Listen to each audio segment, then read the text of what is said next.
Assassin's Creed Odyssey is the biggest and boldest outing yet for the Brotherhood. Here are 7 tips for starting out in ancient Greece.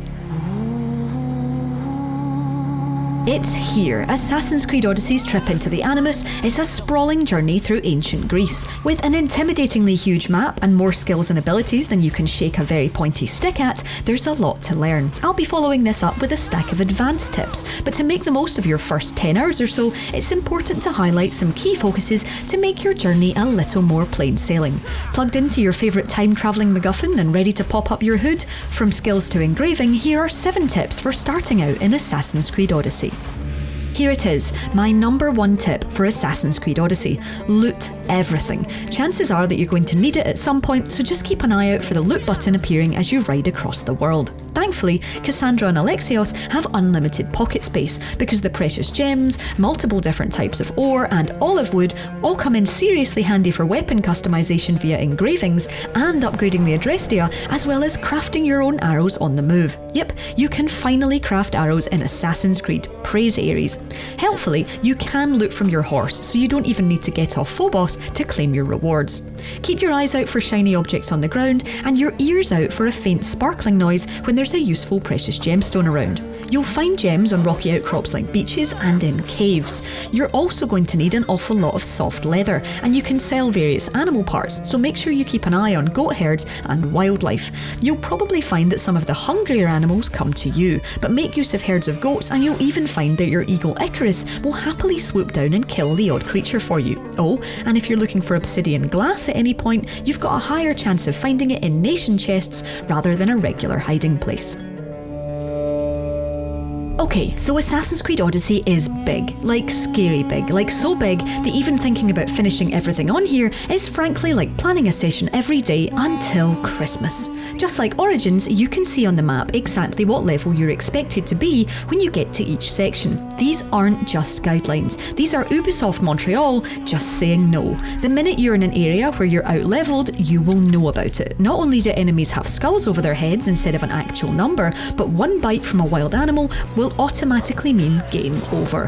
At the early stages, before you get too many skills, you're going to want to be a little cautious when approaching enemy forts or taking on the mercenaries hunting you. Use Icarus to scope out the levels on offer on the ground and prepare accordingly. Another good way of making sure what you're up against is getting into arrow distance without being spotted and check how much damage you'll do with a headshot. If the bar is entirely full of red when you aim for the skull, you aren't dealing with anything too bad and you can head in. It's worth noting too that even sneaking up on someone and hitting assassinate won't guarantee you an instant kill if someone is too high a level.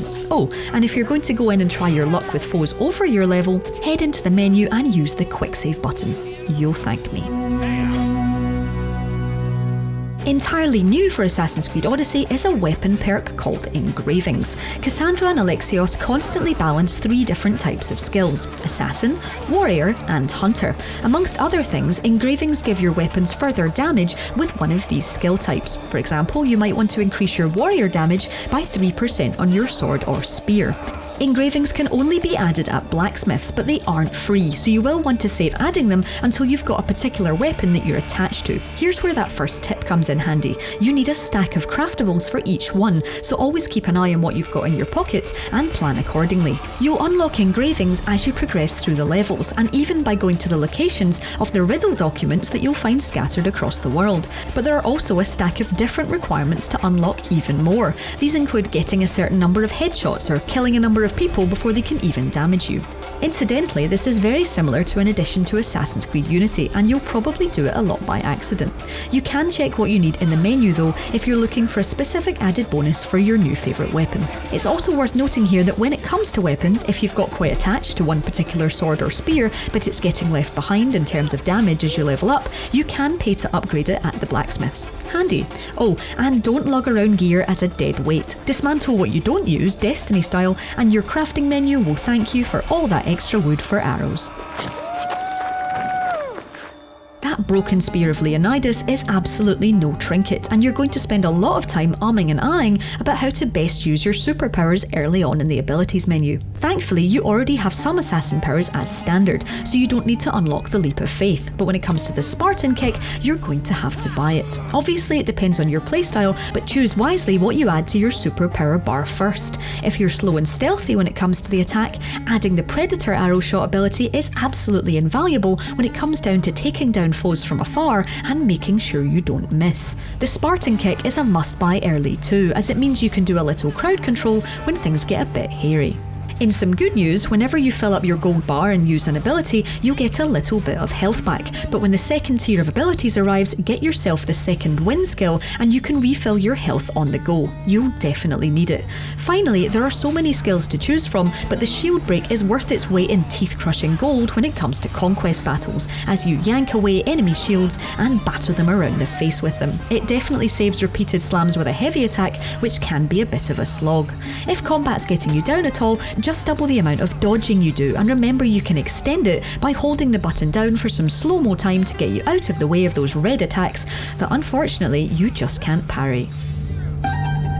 This is going to be a catch-all section for getting your exploration on, but it pays to head underwater in Assassin's Creed Odyssey. Wrecks and hidden ruins lurk beneath the waves, and there are always plenty of lootables just waiting down there amid the jellyfish and the sharks. Swim or take a boat out to question marks on your compass and you'll uncover all kinds of exciting treasures. It's definitely worth doing a lot of exploring early in the game. Kefalonia is a veritable loot cave of better armour and weaponry if you head off the beaten track, hold your breath, and go and investigate some caves and ruins. On this note, it's definitely worth stopping to take down the alpha animal of certain locations. Not only will you earn XP like you do with everything in Odyssey, but you'll get a stack of bonus crafting and sellables from the bigger animal, and there will nearly always be a chest that you can loot for some great gear. Speaking of chests, if you're out on the ocean wave with your crew and you sink a ship, it is possible to swim down to the wreck to still get its chests. Even better is if the dead crew from the ship float around the top and that distracts the sharks from you heading down to the ocean floor.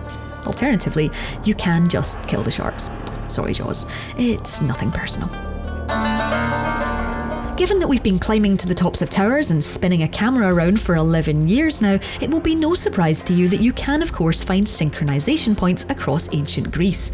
Instead of unfogging the map like they used to though, clambering up monuments and hitting synchronize now, like Origins, upgrades Icarus's perception as you go. This makes it in your best interest to stop, as you definitely want your eagle to see as much as possible. Icarus is especially important if you're using the exploration mode. Instead of the previous Assassin's Creed staple of labelling up everything for you, if you turn on exploration at the start of the game, you'll get a far less hand-holdy experience and only a suggestion of where to go on the map. This is a lot more fun, and it's great to send Icarus up to see the lay of the land ahead, so improving his perception is no bad thing. It's also useful to have the sync points that will show up as green once they're done as fast travel points across the world. Unlike Origins, you can't just fast travel between towns, so these become key ways to get across the world fast. Oh, and you can always fast travel to the Adrestia if that's more useful than landing balanced on top of an enormous statue.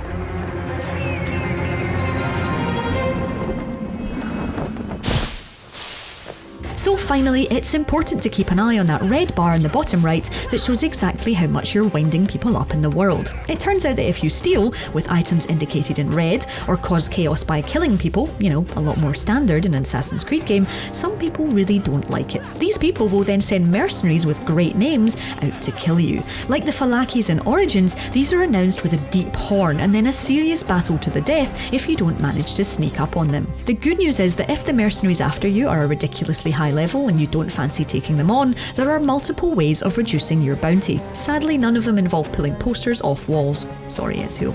Look out for a red icon with a dagger through a heart over an enemy's head. That's the monster who's done this to you, so pick them off and the big bad mercenaries will leave you alone for a while. If you can't find that person, or you're feeling flush and don't mind splashing cash instead of blood, you can pay off the mercenaries hunting you in your menu screen. Don't let it put you off killing everyone, but it's absolutely wise to keep an eye on this to save any surprise attacks. Oh, and finally, it doesn't deserve its own section, but it's very important to assassins. At any time, you can choose to have your hood up or hood down. You might not be an actual assassin yet, but if you want to feel truly at home, you can always change your headwear options in the weapons and armour screen. Phew. So that's 7 tips for getting started in Assassin's Creed Odyssey. Pop a comment below if you want to see more of anything or want to know how things work. Drop us a like if you enjoyed this video. Don't forget to subscribe to Logitech G and hit that bell to make sure that you know when our next Assassin's Creed video stealths onto the channel.